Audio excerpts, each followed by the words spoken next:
Hey everyone, it's Lexie. So in today's video I'm going to be doing my July wrap-up. So I read a total of 6 books this month, which I was actually really impressed about because my reading over the past, especially in June, I only read 3 books. So yeah, I was very pleased about that. They were mostly historical fiction based, one fantasy, and then one kids book that was just for fun, and a poetry one. So it was kind of all over the place in terms of what I was reading, so that was good for me. And I did take a lot of books off of my TBR. I think I only have one left that's been on my shelf for a while, so as you can tell, I'm very happy about that because that was my 2018 goal.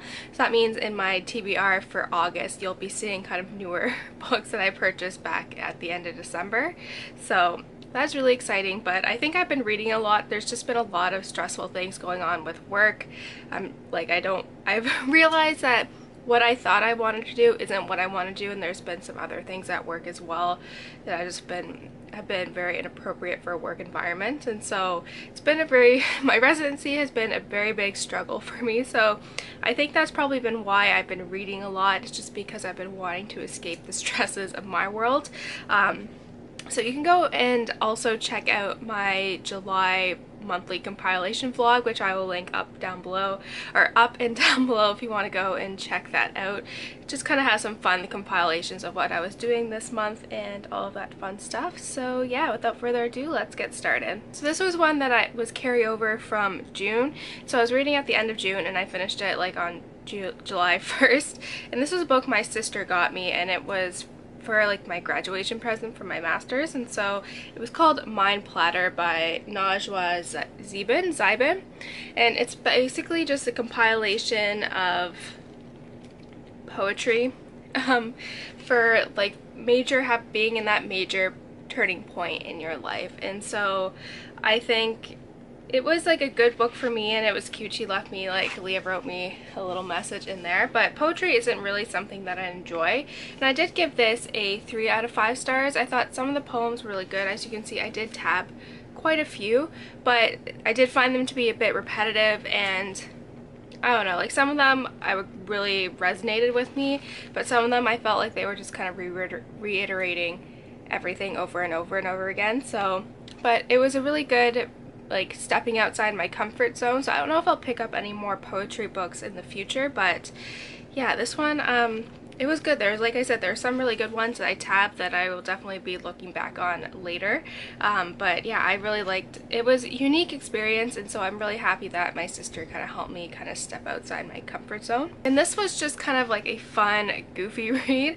And so this is a book that I got maybe over a year ago, and this is again something that was on my TBR, and it was Rapunzel's Guide to All Things Brave, Creative, and Fun. And this isn't something that I was reading for the substance. I really enjoyed the artwork in here, as you can see from the cover, but I just really loved the detail and the artwork style that went in here. So I'll try to find one of my favorite ones. I know it was towards the end, but look at that. There's these illustrations here throughout the entire book, and there was just some interesting things like card games and stuff that I did as a kid, and teaching how to braid, which I obviously know how to do, but I was mostly just looking at the illustrations, and they were just really, really pretty. So I just really like this kind of art style where it's almost watercolor, but I was just reading for that. So I did get this one a 3 out of 5 stars as well, just because I'm not really the age demographic for this, but the art style in here is just very beautiful, and it's really, really, really well done, and just the directions in here, it's just really good. So this one was just a fun read. I'm like, okay, I can pass this down to my kids. But yeah, it was just a fun read. So next I ended up picking Finding Rebecca by Eoin Dempsey, and this is a World War II historical fiction novel about this man who was in love with this woman named Rebecca, and they live in this island off of England, I want to say. I don't know exactly. It's called Jersey, and I know there's a little map of where it is, but it's part of the UK. And so they get invaded by the Nazis, and Rebecca is Jewish, so she gets sent what the main character thinks, what Christopher thinks, is that he got sent to a concentration camp, so he kind of infiltrates himself because he is of German descent into the Nazi kind of command, and he becomes a officer at Auschwitz, so he makes it his goal in trying to finding Rebecca. So I found this concept to be really interesting. I did find some parts to just kind of drag on here and there, but in the beginning I didn't really feel like the author did a really good job at developing their Rebecca and Christopher's relationship, so I had a hard time believing it was that intense, and so I wasn't really there for that stuff. But I really enjoyed Christopher's experience in the camp and what he was doing, and it was just crazy. Like, I was like, it's really intense, I will say. So I really enjoyed those parts of the book, and then the ending was a bit convenient for me, and it was a bit rushed as well, and I was like, I don't think that would happen. But yeah, I gave it a 3.75 out of 5 stars. It's not my favorite World War II book, but I did find the concept to be really interesting, and I think someone, like, I feel like someone could take this concept and spin it. It's almost like Schindler's List is what I was thinking of, and I think when I compared it to that, like, this one doesn't like hold a torch to that. So, but it was still a good read, and I did find some parts to be like, I was really invested in the story. So like I said, I gave it a 3.75 out of 5 stars. It's not the best World War II book, but it was entertaining. So here is another World War II book. I apologize, I was really in a World War II mood, and it is Once We Were Brothers by Ronald H. Balson, and I really love this book. I gave this book a 4.25 out of 5 stars. It was really good. It follows this man who gets up one morning and he confronts this very prominent figure in Chicago who's very rich and all this stuff, and he accuses him of being a Nazi who's been in hiding for many years, who's very notorious for killing him. And so he kind of stumbles upon the doorstep of this lawyer who's kind of really adamant of taking him on, but her one friend who's a private investigator is like, no, there's more to it that meets the eye, because the man that was being accusing this man, they were friends. They were not like brothers, like blood brothers, but they were really good friends that were closest brothers, which is a little confusing, but yeah. And so he's recollecting, like, telling his story, his background story on how this guy ended up being so notorious, how they were just really good friends, and how that all fell apart. And so it was really interesting. Like, I did find some of these stop and go because the character is verbally saying this to another character, so it's all dialogue, and so I felt some parts when the other characters would butt in kind of took away from the story. But I really enjoyed this. It was a really interesting read that was also very heartbreaking, but it was done in a very unique way, and I like how it had that modern twist in here with this mystery of, could this man really be that notorious Nazi, and how did he end up being someone's best friend and turn into something like this.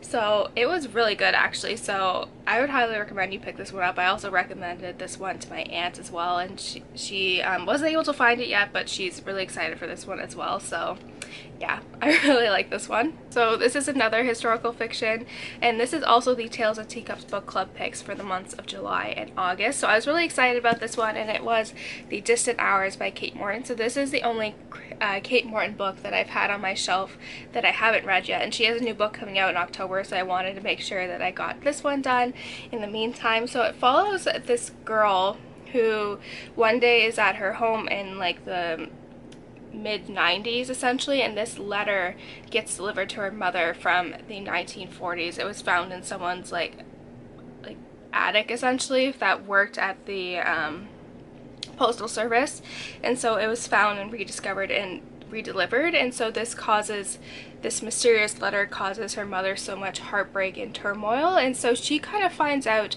that when her mother was younger during World War II essentially, because she lived in London, she was forced to move to the countryside, and so she was taken in by these very strange sisters who live in this castle. And so the daughter is very intrigued by that because she just doesn't know, like, her mother never really talked about it, and there's some mystery going on. There was a murder that took place, a falling out between the sisters and her mother, and she's trying to uncover that. And so this wasn't my favorite Kate Morton book, but I still really enjoyed it. I gave it a 4 out of 5 stars. I really enjoyed it. Kate Morton has an amazing way of making something like the plot or like the scenery of a book to be so atmospheric. I could totally picture myself in this castle. The sisters were each very bubbly, and I could each, like, they were so distinct, and I think that really makes them stand out. And she can seamlessly weave in the past and the present day into the book.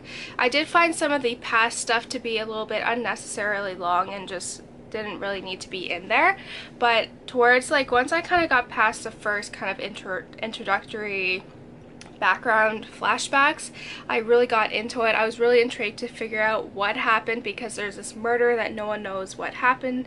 Like, this man disappeared, no one knows what happened to him, so I really loved it. It's like just under 600 pages, and I read it within a week, and that's how it is with Kate Morton books. I always fly through them even though they're quite big. But yeah, I was really happy that I finally finished this book and that I can look forward to her new one.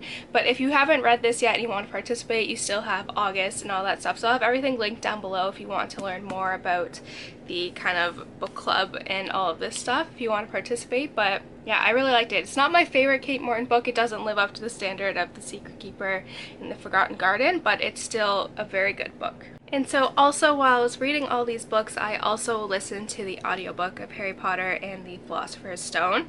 And so I had this on hold for the library for a while for the digital audiobook, and so it finally came and I was like so excited. So I've been wanting to read the 3rd illustrated edition, but I was like, okay, I'll read the other 2 and then so by the time October comes around, I'll be able to read it and then kind of be up to date with the series, because there's so many things that I forget, and when I read the book I'm so in tune with the movie because I've seen them so many times that there's so many details that I forgot about, so that's always a good refresher. So obviously I gave this a 5 out of 5 stars. The narrator was okay. I think that was my only complaint because the book was good. The narrator just kind of drove me nuts a little bit. He was good everywhere else, but for some reason he made Hermione so whiny when he would do her voice, and I think that's the only thing that I didn't really like. It just drove me nuts, and I was just like, he made her so whiny, and like, yeah, that was my only complaint. But it was fun. I always look forward to it when I was coming home from work, to being able to listen to that in the car, so that was definitely a highlight.